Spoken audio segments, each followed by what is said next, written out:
Hello बच्चों, आज की इस वीडियो में मैं आप लोगों को क्लास 10 मैथ एनसीईआरटी का पहला चैप्टर का पहला एक्सरसाइज का सभी क्वेश्चन स्टेप बाय स्टेप करके सॉल्व कराऊंगा। ओके, तो बच्चों एक्सरसाइज स्टार्ट करने से पहले कुछ महत्वपूर्ण चीज़ें मैं आप लोगों को बताने वाला हूं, जो आप लोग याद रखिएगा क्योंकि उसका आगे यूज है। जैसे बच्चों, अगर कुछ संख्याएँ देता है और उनका कहता है ट्री विधि से उनका क्या अभाज्य गुणनखंड निकालिए।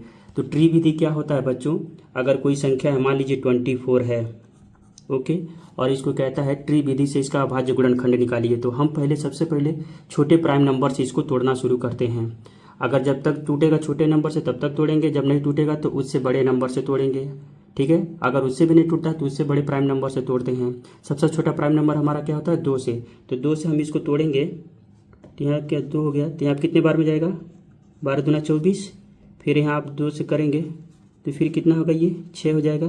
फिर यहाँ से करेंगे 2 और यहाँ पर क्या आ जाएगा 3।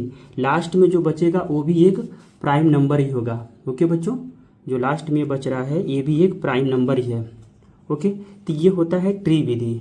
ये आपको याद रखना है, इस पे आधारित बहुत सारे क्वेश्चन हैं जिनको हम सॉल्व करेंगे। तो ये होता है ट्री मेथड बेटी। ठीक है, अगर कुछ संख्याएं देता है जिसको कहता है कि अभाज्य गुणनखंड ज्ञात कीजिए, बस उसमें नाम नहीं लिखा है कि किस मेथड से निकालना है, तो हम इजीली उसको क्या करते हैं, लैडर मेथड या भाग विधि भी इसको बोलते हैं। मान लीजिए 24 है, ठीक है, इसको हमारा अभाज्य गुणनखंड निकालना है, तो सबसे छोटे प्राइम नंबर से भाग देंगे इसे, कितनी बार में जाएगा, 12 बार में। फिर 2 से भाग देंगे, कितनी बार, 6 बार में। फिर 2 से भाग देंगे, कितनी बार में, 3 बार में। फिर यहाँ से 3 करेंगे तो यहाँ एक शेष आएगा। ओके, तो ये भी एक मेथड है। तो जहाँ ट्री मेथड नहीं बोलेगा उसको हम यहाँ पर ये वाला मेथड यूज करेंगे, और जब ट्री मेथड बोलेगा तो हम ये वाला, जिसे वृक्ष विधि भी बोलते हैं, इसको यूज करेंगे। ओके बच्चों, तो इसका क्या हो जाएगा, अभाज्य गुणनखंड अगर आप निकालोगे तो 24 का क्या हो जाएगा, 2 इंटू 2 इंटू 2 इंटू 3, 2 दूना 4 दूना 8 3 के 24। ओके, इसमें भी वही होगा, 24 में भी, इसमें भी देखिए 2 इंटू 2 इंटू 2 इंटू 3। ओके, ये इसका अभाज्य गुणनखंड हो जाएगा। ओके, ये याद रखना आप लोगों को। दूसरा है, बहुत ही इंपॉर्टेंट है, जिसमें अगर 2 संख्याएं दिया हो, ठीक है, सबसे पहले हम देख लेते हैं। अगर 2 संख्याएं दिया हो और उनका एचसीएफ और एलसीएम निकालने को बोल रहा है। ओके, 2 संख्याएं दिया हो, उनका एचसीएफ और एलसीएम निकालना हो, तो हम क्या करेंगे, ये वाला मेथड यूज करेंगे।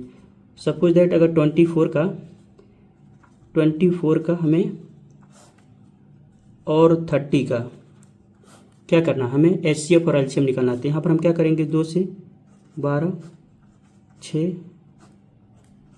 3, 1 बार। ओके, और 30 का क्या हो जाएगा, 2 हो गया।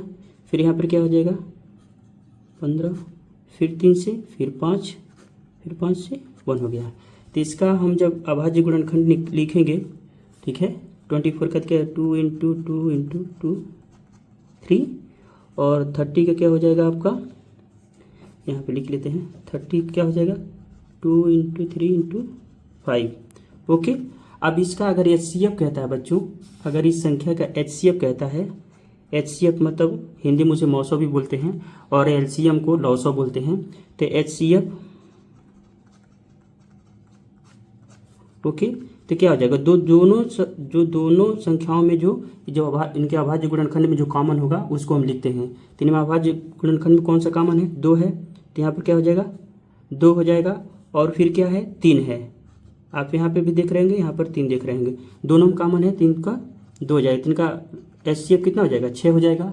ठीक है, और एलसीएम निकालना हो तो एलसीएम निकालने के लिए क्या होता है, जो मैक्सिमम पावर देखते हैं, ठीक है, मैक्सिमम पावर देखते हैं, तो एलसीएम क्या होता है, लॉसो,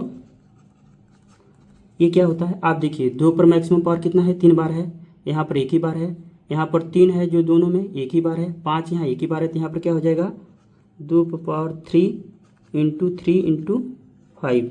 ओके, तो इसका एलसीएम कितना हो जाएगा, 2 दूना 4 दूना 8 3 के 24, और 24 बचे कितना हो जाएगा आपका, यहाँ पर हो जाएगा आपका 120। ठीक है, ये आपका एलसीएम हो गया। समझ में आ गया बच्चों, इसका हम बहुत ज़्यादा यूज है आगे। ठीक है, नेक्स्ट पॉइंट है बच्चों, जब 2 संख्याएं दिया हो, जब 2 संख्याएं मानो ए और बी दिया हो, ठीक है, और इनके एचसीएफ और एलसीएम में संबंध क्या होता है, तो दोनों संख्याओं का HCF, ए और बी का HCF, दोनों संख्याओं का HCF इंटू दोनों संख्याओं का LCM, ठीक है। क्या होता है, दोनों संख्याओं के गुणनफल के बराबर होता है, ठीक है। अगर दो संख्याएं ए और बी दिया है तो दोनों संख्याओं का HCF और LCM का जो गुणनफल होगा वो दोनों संख्याओं के गुणनफल के बराबर होगा। या आप इसको ऐसे भी लिख सकते हैं, HCF ए व बी का बराबर क्या आ जाता है, दोनों संख्याओं का गुणनफल बटे LCM के ए व बी। ओके, ये चीज़ आपको याद रखना है। आप इसमें आपको तीन अगर चीज़ें दी दी है और चौथी पूछी जाए तो ये वाला फार्मूला आपको यूज करना है। ओके बच्चों, अब आगे बढ़ते हैं। बच्चों फर्स्ट क्वेश्चन क्या कर रहा है, गुणनखंड वृक्ष का प्रयोग करके निम्नलिखित संख्याओं का गुणनखंड कीजिए। अभी मैं आप लोगों को बताया था गुणनखंड वृक्ष विधि द्वारा, तो उसके थ्रू हमको क्या करना है, संख्याओं का गुणनखंड निकालना है। तो सबसे पहले हम फर्स्ट का करेंगे 420 का, ठीक है। अब इसको हम 2 से अगर तोड़ेंगे तो दो से टूटेगा ना, इसको दो से तोड़ेंगे तो टूटेगा, तो ये कितनी बार में जाएगा, 210, ठीक है। फिर 2 से तोड़ेंगे तो कितना आ जाएगा आपका 105, ठीक है। अब 2 से नहीं टूटेगा, अब क्या होगा, अब ये 2 से नहीं टूटेगा तो इसको हम क्या करेंगे, 3 से देखें तो जाए, 3 तरीके ना और 3 5 15, 3 से जाएगा, ठीक है। तो ये कितना हो जाएगा 35, फिर 3 से जाएगा, 3 से नहीं जाएगा, फिर 5 से, तो क्या हो जाएगा 5 से 35, ये भी एक प्राइम नंबर हो गया।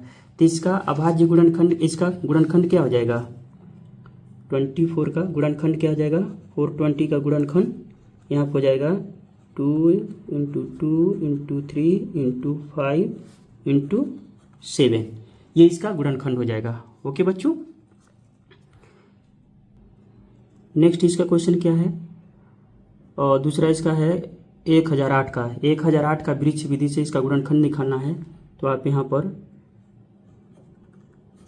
क्या हो जाएगा आपका 1008, ये 2 से जाएगा, 2 से टूटेगा, 2 हो गया, यहाँ पर कितना हो जाएगा आपका 504 हो जाएगा। फिर 2 से तोड़ोगे तो आपको कितना हो जाएगा 252 हो जाएगा। फिर आप 2 से तोड़ोगे तो कितना हो जाएगा, 1 हो जाएगा, 2 दूना 4, 6 दूना 12, ठीक है, 2 दूना 4, 2 126 होगा। फिर आप क्या करोगे, 126 को 2 से तोड़ोगे तो जाएगा 6 दूना 12 और 3 त्रिक 6, ठीक है, 3 दूना 6, तो ये आपका हो गया 63। अब 2 से नहीं टूटेगा तो अब इसको हम किससे भाग देंगे, 3 से जा सकते हैं ना, 3 से तोड़ सकते हैं, तो 21 3 63, ठीक है। फिर 3 से टूट सकता है, 3 हो गया, फिर यहाँ पर क्या हो जाएगा 7 हो गया, लास्ट में ये भी एक प्राइम नंबर हो गया। तो अब इसका गुणनखंड क्या हो जाएगा, 1008 का हो जाएगा 2 × 2 × 2 4 बार है, 1 2 3 4 × 3 × 3 × 7। ओके बच्चों, इसको ऐसे भी लिख सकते हैं 2 पर पावर कितना 4 हो गया इंटू 3 पर पावर 2 × 7। ओके, ये इसका गुणनखंड हो गया। ओके बच्चों आपको मैं तीसरा क्वेश्चन छोड़ दे रहा हूँ आपके लिए, आप इसको आप खुद करिएगा। ओके, इसका जो तीसरा क्वेश्चन है, फर्स्ट का जो तीसरा है उसको आप लोग खुद करिएगा। ओके, अब नेक्स्ट क्वेश्चन की तरफ बढ़ते हैं। क्या कह रहा है, यदि संख्याओं ए और बी का मौसो मतलब HCF 12 है तथा इन संख्याओं का गुणनफल 3600 है, 3600 है, तो इन संख्याओं का लौसो क्या होगा। ओके, अभी मैं फार्मूला बताया था, तो ये 2 संख्याएं हैं तो इनका HCF और LCM में संबंध क्या बताया था मैं, अगर HCF मतलब मौसो किसका, ए और बी का, और दोनों संख्याओं का गुणनफल हो जाएगा बटे LCM दोनों संख्याओं का, ए और बी का। ओके, तो इनका लौसो ज्ञात करना है, ठीक है। तो अभी देखिए क्या क्या दिया हुआ है, तो मौसो ए और बी का दिया है कितना 12 दिया है। ओके, और दोनों संख्याओं का गुणनफल जो है ए और बी का गुणनफल जो है 3600 दिया है, ठीक है। तो LCM क्या हो जाएगा, लौसो लॉसो बराबर किसका, ए और बी का लॉसो, ये क्या हो जाएगा, दोनों संख्याओं का गुणनफल 3600 बटे 12। ठीक है, मौसों से भाग दे दिए क्योंकि एलसीएम इधर आ जाता है, एचसीएफ से भाग हो जाएगा। तो इसको जब हम डिवाइड करेंगे 12 तिहाई 36, 300 हो जाएगा। तो इसका क्या हो जाएगा, लॉसो ए और बी का लॉसो कितना हो जाएगा, 300 हो जाएगा। ओके बच्चों, ये इसका आंसर हो जाएगा। ओके, कितना हो जाएगा, 300। ओके,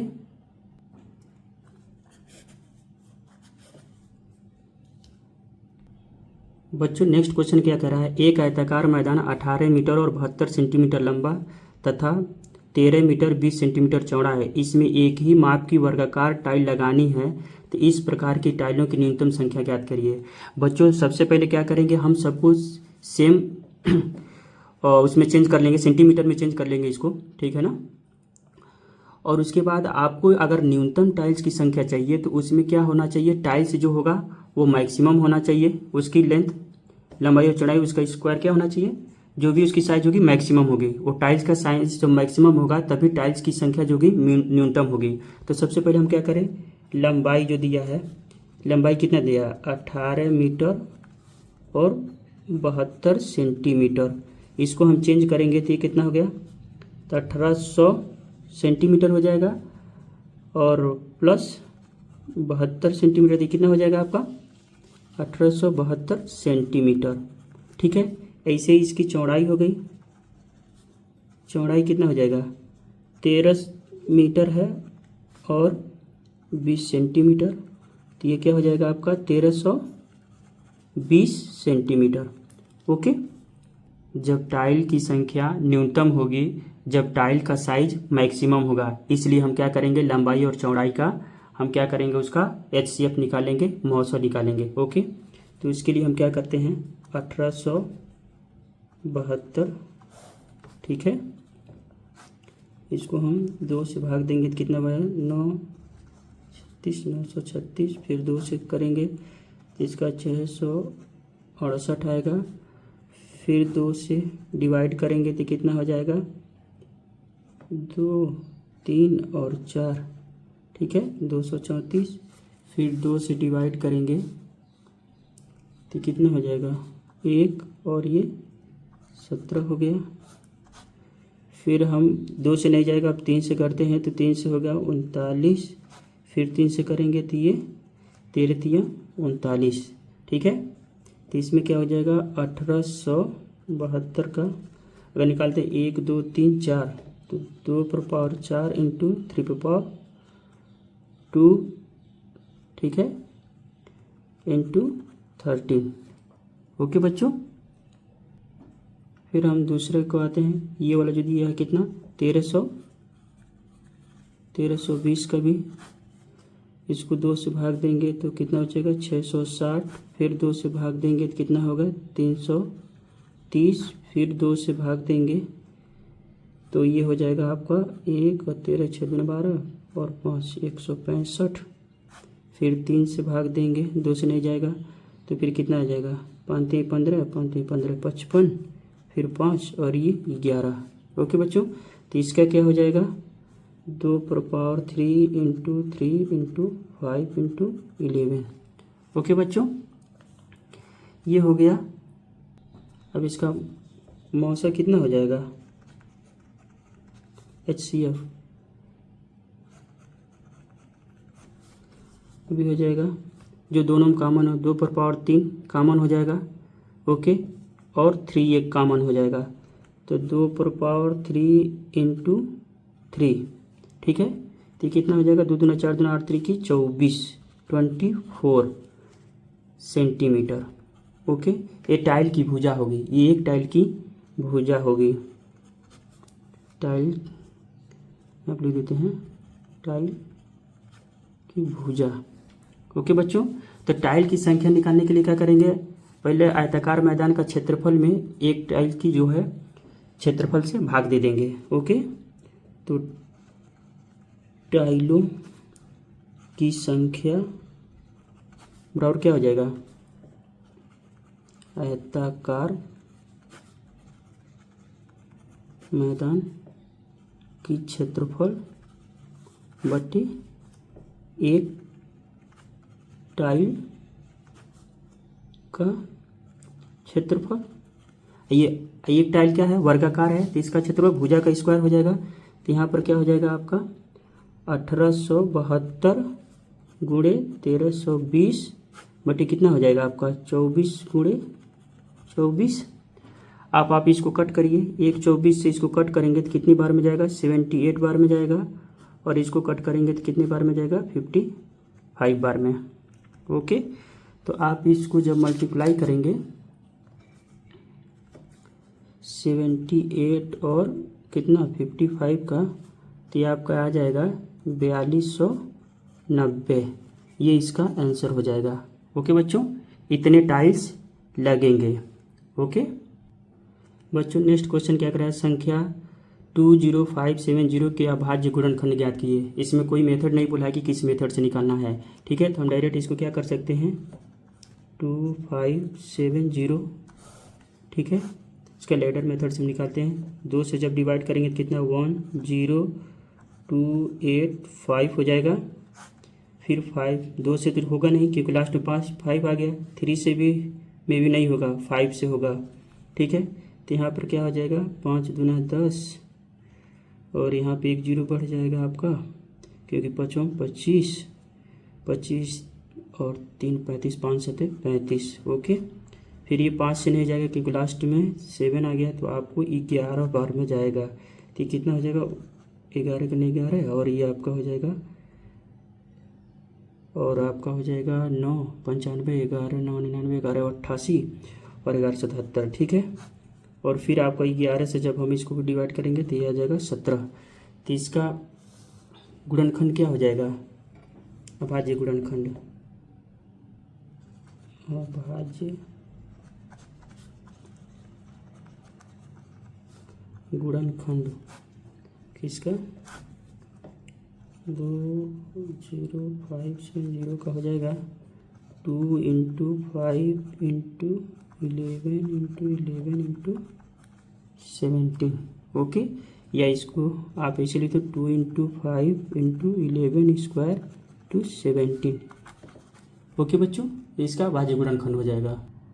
बच्चों नेक्स्ट क्वेश्चन कर रहा है, यदि दो धनात्मक पूर्णांक p और q इस प्रकार हैं कि p = ab³ तथा q = q⁴, जहां a और b अभाज्य संख्याएं हो तो लॉसो ज्ञात करिए। तो सबसे पहले हम क्या करते हैं, p बराबर क्या दिया है ab³, इसको क्या लिख सकते हैं आप a × b × b × b लिख सकते हैं, और इसका क्या लिख सकते हैं आप q = क्या लिख सकते हैं a⁴ है, तो इसको लिख सकते हैं a × a लिख सकते हैं।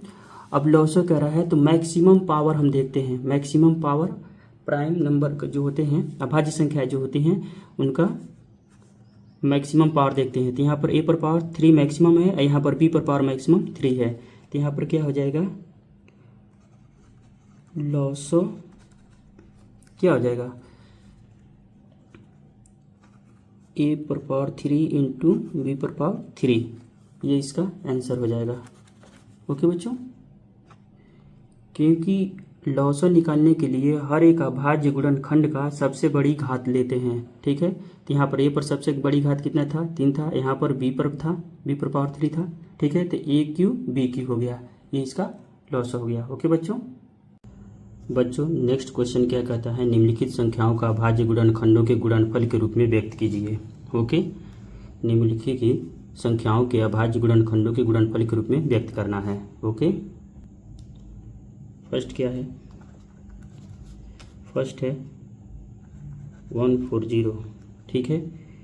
इसका अभाज्य गुणनखंड निकाला है। सबसे पहले छोटे प्राइम नंबर से इसको डिवाइड करेंगे, 2 से 7 दूना 14, 2 से करेंगे 2 से 35 दूना 70, फिर ठीक है, फिर 3 से जाएगा नहीं जाएगा, फिर 5 से जाएगा 5 7 35, ठीक है। फिर 7 से भी कर सकते हैं, एक आ जाएगा यहाँ पे। ओके, तो अभाज्य गुणनखंड क्या हो जाएगा इसका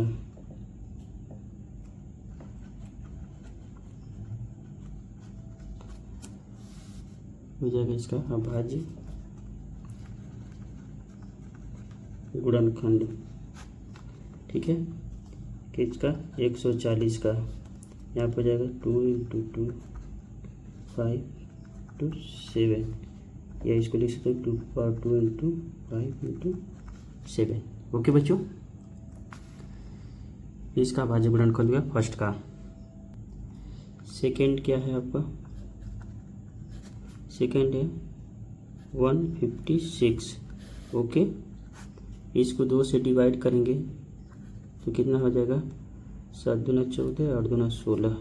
ठीक है, फिर 2 से जाएगा ये, 3 दूना 6 और 9 दूना 18। फिर 3 से जाएगा 13 3 43। ठीक है, फिर 13 से 1 हो गया। इसका अभाज्य गुणनखंड क्या हो जाएगा, अभाज्य गुणनखंड ये हो जाएगा आपका 156 इक्वल टू क्या हो जाएगा, 2 इंटू 2 इंटू 3 इंटू 30। अब यहाँ पे क्या हो जाएगा आपका 2 के पावर 2 इंटू 3 इंटू 30। ठीक है, ये इसका भाज्य गुणनखंड हो जाएगा। ओके बच्चों, नेक्स्ट है थर्ड नंबर। इसका थर्ड नंबर है 3825।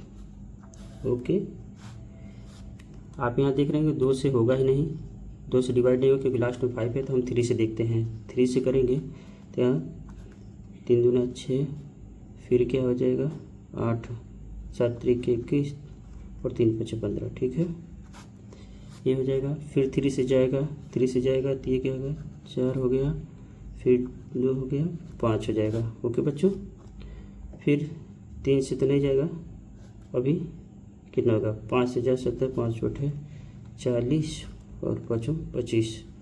ठीक है, फिर 5 से देखते हैं, 5 करने 5 और बचा 5 3 8 17। ठीक है, ये हो गया। तो इसका अभाज्य गुणनखंड क्या हो जाएगा,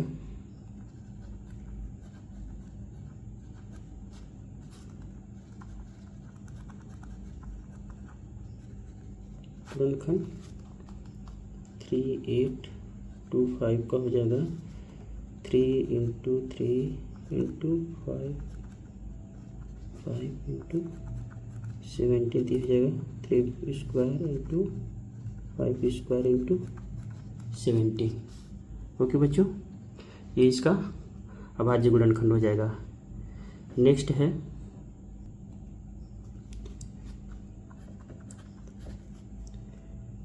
5005।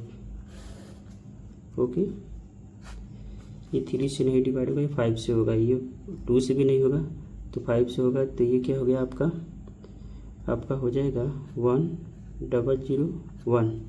ओके, अभी ये 7 से जाएगा, 7 1 3 30 28 और 7 3 21। ठीक है, फिर आ जाएगा आपका 11 से 11 के लिए 11 33, फिर 31। ओके, इसका अभाज्य गुणनखंड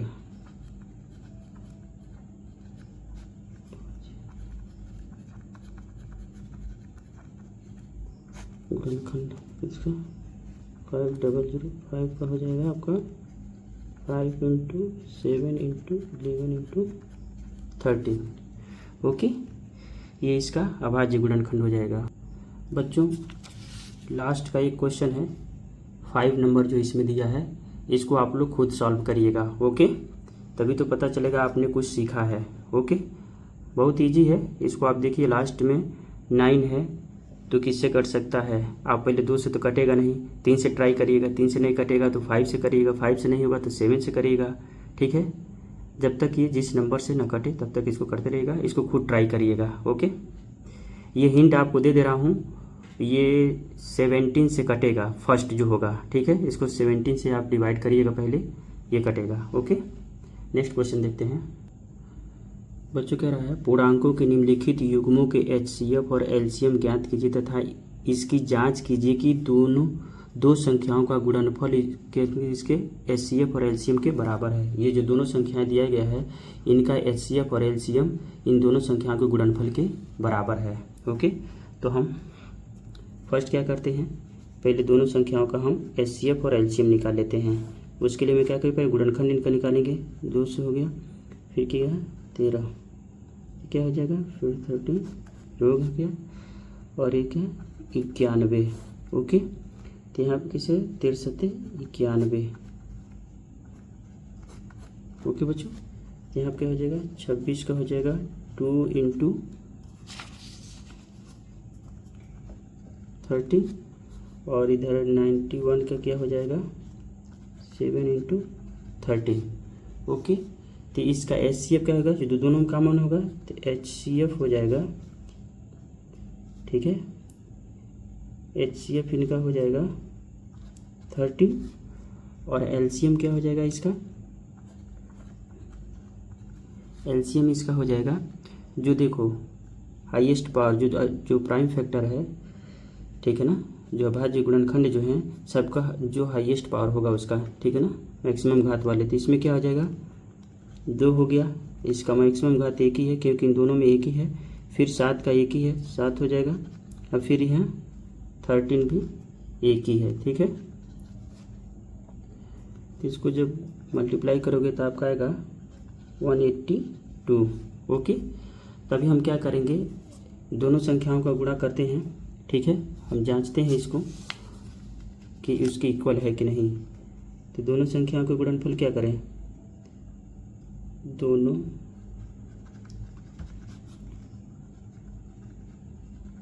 संख्याओं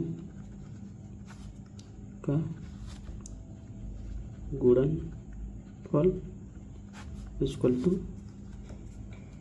HCF × LCM दोनों संख्याओं का। तो यहाँ क्या हो गया 26 × 91, यहाँ पे क्या हो जाएगा 13 × 182। आप मल्टीप्लाई करोगे, यहाँ पर आ जाएगा आपका 2366, और इसका भी आ जाएगा 2366। ओके, ठीक है ना। तो जांच कीजिए कि संख्याओं का गुणनफल में दोनों संख्याओं का गुणनफल उनके एचसीएफ और एलसीएम के बराबर है कि नहीं। तो हमारा दोनों बराबर है, मतलब हमारा जो हमने एचसीएफ और एलसीएम निकाला है वो सही है। ओके, सेम ऐसे ही है 510 और 92 का। ठीक है बच्चों, सेकेंड है किसका 510। ठीक है, इसका हम 2 से डिवाइड करेंगे तो कितना हो जाएगा 255। फिर 3 से देखते हैं, 3 से जाएगा 85 बार में जाएगा, 8 × 3 = 24, 3 × 5 = 15, फिर आएगा 17 × 5 = 85। ओके, फिर 1 हो गया। ओके बच्चों, ओके, तो इसका गुणनखंड जब हम लिखेंगे 510 का, तो क्या हो जाएगा 2 × 3 × 5 × 17। ठीक है, दूसरा है 92 का। ओके, इसको 2 से डिवाइड करेंगे तो यह आ जाएगा 46, फिर 2 से डिवाइड करेंगे कितना हो जाएगा 23, फिर 23 1। तो इसका क्या हो जाएगा 92 = क्या हो जाएगा 2 × 2 23। अब इसका एचसीएफ कितना होगा, सिर्फ जो दोनों में कॉमन है, 1 2 इसमें भी है, 1 2 इसमें भी है। ठीक है ना, तो इसका 2 हो जाएगा। ओके बच्चों, एचसीएफ 2 हो गया।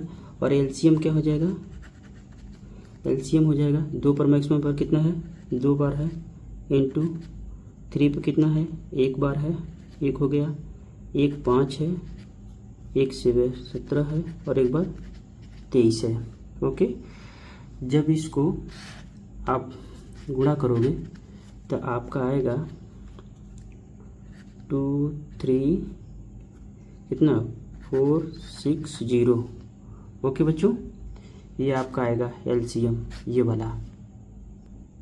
अभी हमको क्या करना है, अब दोनों संख्याओं को मल्टीप्लाई करें तो 510 × 92 और HCF × LCM, तो कितना है 2 × कितना आया था आपका 23,460, ठीक है। अब इसको जब मल्टीप्लाई करेंगे तो ये आएगा 46920, ठीक है। तो यहाँ 46920 इक्वल टू यहाँ भी वही आएगा, 0 हो गया, 6 दूनी 12, 2 हासिल 1, 8 1 9, 1 दूनी 46, ओके। मतलब हम जो HCF और LCM निकाले हैं वो सत्यापित करता है, ओके। अब एक और है इसमें थर्ड नंबर, ये आप लोग खुद करिएगा और अब देखिएगा कि इसका HCF और LCM का जो गुणनफल है इन दोनों संख्याओं के गुणनफल के बराबर है कि नहीं, इसको खुद सत्यापित करिएगा, ओके। अभी नेक्स्ट क्वेश्चन हम देखते हैं। बच्चों ये क्या करा है, अभाज्य गुणनखंड विधि द्वारा निम्नलिखित पूर्णांकों के HCF और LCM ज्ञात करिए। अभाज्य गुणनखंड विधि द्वारा, तो सबसे पहले हम क्या करेंगे, इन संख्याओं का अभाज्य गुणनखंड निकालेंगे। तो हम फर्स्ट का भी देखते हैं, कितना 12 का हम अभाज्य गुणनखंड निकालेंगे। तो यहाँ 6 2 3 फिर 1, तो 12 का अभाज्य गुणनखंड कितना हो जाएगा, 2 × 2 × 3, ठीक है। फिर कितना है 15 का 3 5 15, 1 हो गया, ठीक है। फिर कितना है 21, फिर 3 7 7 1, ओके। अब इसका हम जब निकालेंगे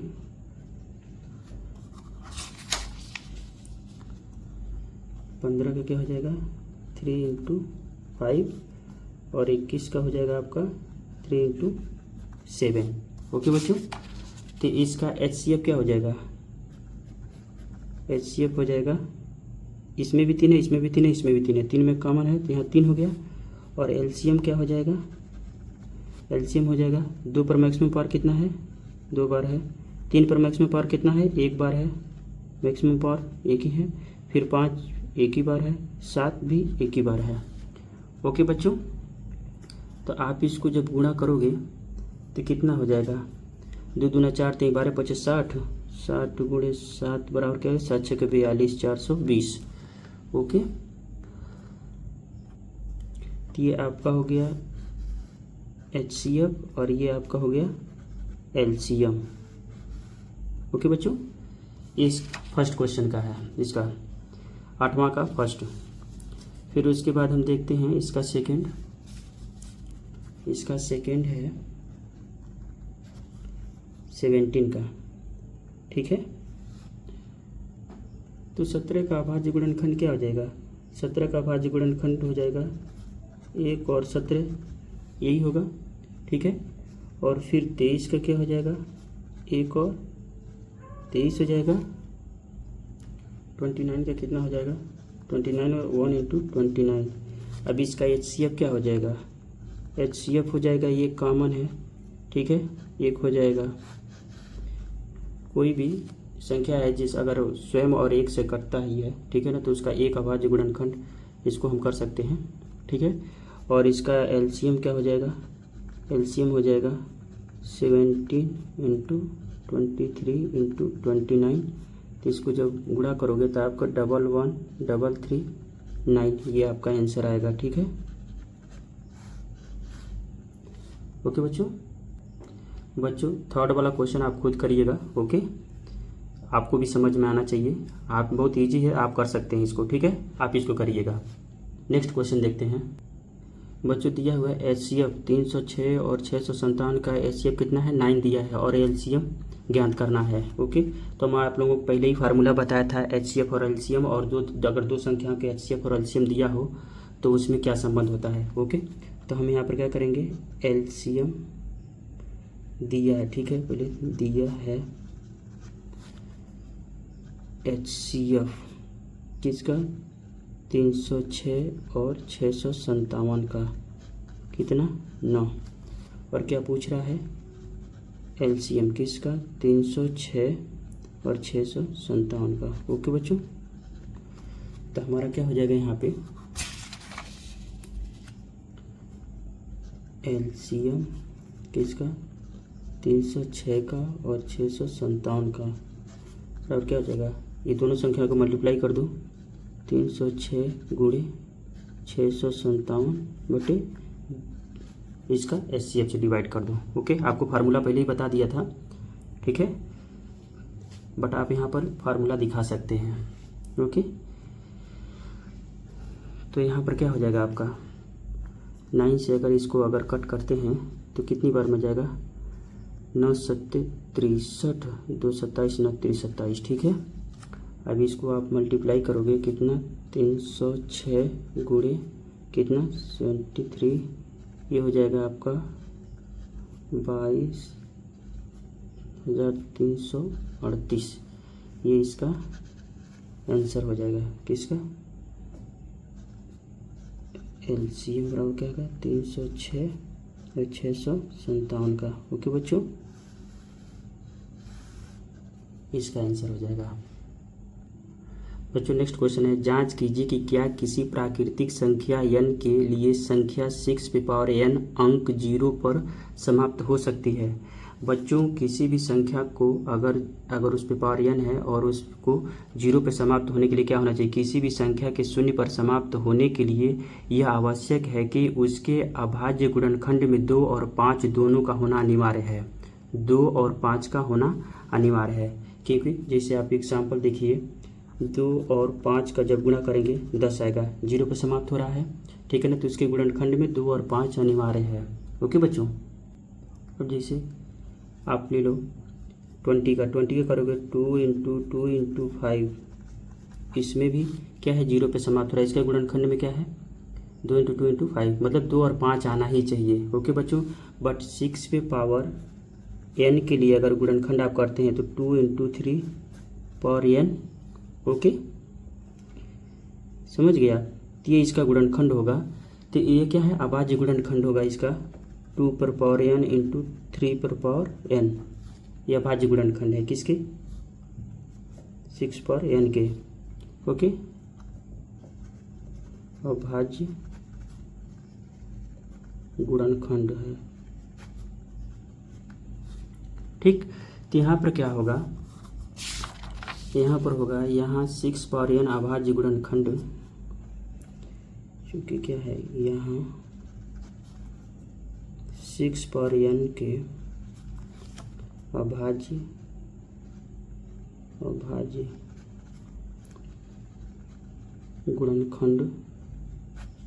गुणनखंड में 2 और 3 आ रहा है, ठीक है, आ रहा है। इसलिए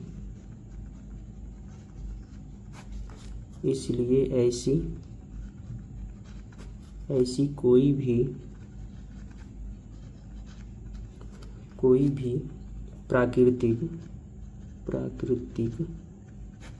प्राकृतिक संख्या n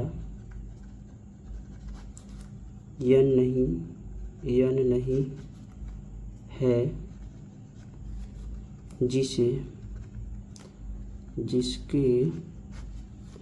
जिसके 6 पावर n अंक 0 पर समाप्त क्या है हो सके, समाप्त हो सके, ठीक है। यहाँ 6 पावर n अभाज्य गुणनखंड में 2 और 3 आ रहा है, इसलिए ऐसी कोई भी प्राकृतिक संख्या n नहीं है जिसके 6 पावर n अंक 0 पर समाप्त हो सके। ओके बच्चों, क्योंकि आप यहाँ पर देखिए अगर 6 पावर 1 लेंगे, जब n इक्वल टू 1 लेंगे तो क्या हो जाएगा 2 इंटू 3 बराबर कितना 6 हो जाएगा। 6 पावर 2 प्राकृतिक संख्या लेंगे तो क्या हो जाएगा यहाँ पर 2 इंटू 3 बराबर 6 और क्या हो गया 36। इसमें भी 6 आ रहा है लास्ट में, तो ये 0 पे समाप्त हो ही नहीं रही है संख्या। समझ गए आप, n किसी भी प्राकृतिक संख्या के लिए 6 का जो अंक 0 पे समाप्त नहीं होगा। ओके, नेक्स्ट क्वेश्चन कर रहा है, व्याख्या कीजिए कि ये जो व्यंजक दिया हुआ है ये दोनों वो भाज्य संख्याएं हैं क्यों हैं, ठीक है। तो कोई भी संख्या अभाज्य होने के लिए उसके 2 से अधिक गुणनखंड होते हैं, ठीक है। अगर फर्स्ट व्यंजक आप देखें, व्यंजक क्या है 7 इंटू 11 इंटू 13 प्लस 13, ठीक है। आप क्या कर सकते हैं, इसमें 13 को कॉमन ले लीजिए, यहाँ क्या हो जाएगा 7 11 प्लस 1, ठीक है। आप जब इसको सॉल्व करेंगे तो यहाँ क्या हो जाएगा 13 गुणे कितना हो जाएगा, ये 1177 1 78 हो जाएगा। ओके, यहाँ पे भी क्या है, इस व्यंजक के दो गुणनखंड हैं। एक तो ये जो गुणा करोगे वो खुद की एक संख्या होगी, और ये 13 हो गया और 78 हो गया और 1 भी हो गया। ठीक है, तो ये भी क्या है, ये भाज्य संख्या है। फिर दूसरा व्यंजक है,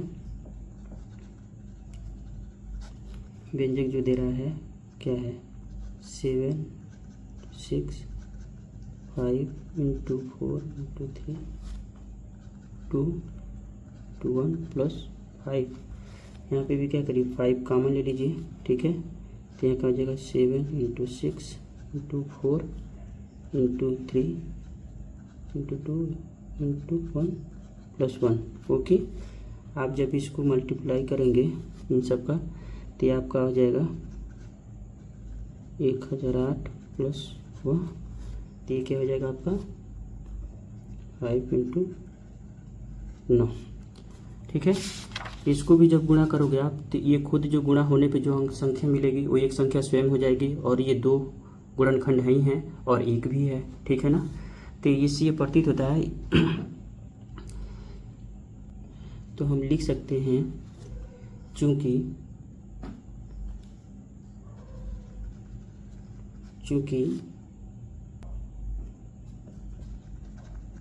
दोनों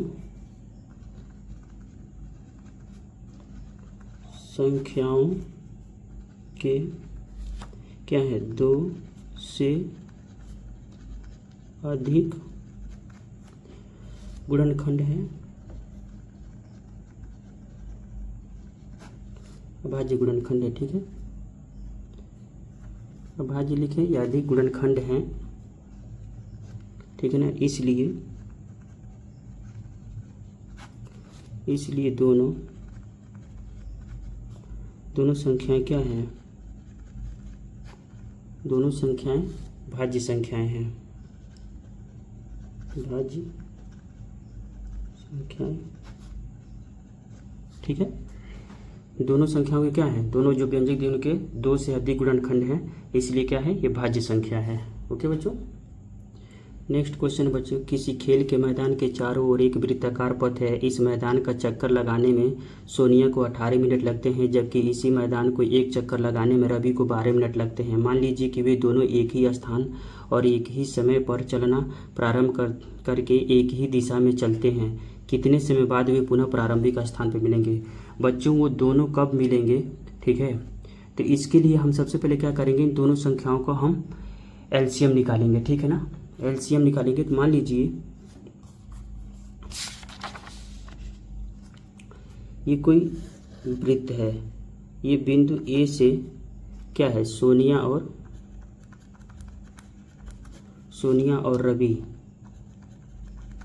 रवि क्या करते हैं, चक्कर लगाना शुरू करते हैं। ठीक है, यहाँ से दोनों क्या चक्कर लगाना शुरू करते हैं और पुनः इसी बिंदु पर कितने समय बाद ये दोनों फिर मिलेंगे। ओके बच्चों, तो इसको हम क्या करेंगे, सबसे पहले क्या करेंगे 18 का गुणनखंड निकालें, 2 हो गया तो 9 दूना 18, फिर 3 1 हो गया। ठीक है, और फिर आपका हो गया 12 का हो गया आपका 2 6 2 3। ठीक है, अब इसका एलसीएम हम निकालेंगे तो पहले गुणनखंड हम लिख लेते हैं। 18 की क्या हो जाएगा 2 × 3 × 3। ठीक है, और 12 हो जाएगा 2 × 2 × 3। ओके बच्चों, तो यहाँ पर हमारा एलसीएम निकालेंगे। ठीक है, तो क्या हो जाएगा 2 पर पावर मैक्सिमम कितना है 2 बार है, 2 × 2 और 3 पे कितने हैं 3 2 बार है, 3 × 3 हो गया। ठीक है, तो ये कितना हो जाएगा आपका 2 दूना 4 और ये 3 3 9, कितना हो जाएगा 36 मिनट। ठीक है, मिनट। ठीक है, 36 मिनट बाद लिखेंगे क्या हो गया 36 मिनट बाद दोनों मिलेंगे। ठीक है, जब भी इस तरह के क्वेश्चन दे चक्कर लगा रहे हैं और कितने समय बाद मिलेंगे, तो उन दोनों संख्याओं का आप एलसीएम निकाल लीजिए। ओके बच्चों, और जो निकलेगा वही उनका टाइम हो जाएगा, क्योंकि कितने टाइम बाद वो पुनः मिलेंगे। बच्चों, अगर मेरा वीडियो अच्छा लगा हो तो मेरे चैनल को सब्सक्राइब कर देना और लाइक एंड कमेंट करना मत भूलना।